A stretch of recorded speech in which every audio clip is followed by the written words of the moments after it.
Hey y'all, I want to show you a quick fix for a problem. I took my microbrute out after not using it for a long time. It was on the shelf.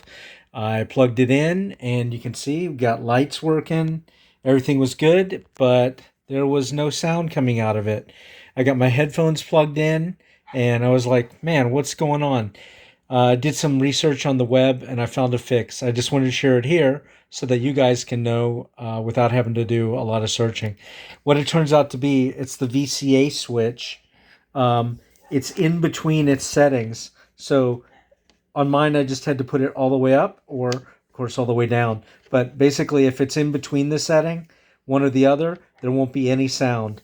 And so with mine, that is what fixed it. And I can show you now. Let me just put a headphone over here so you can hear it.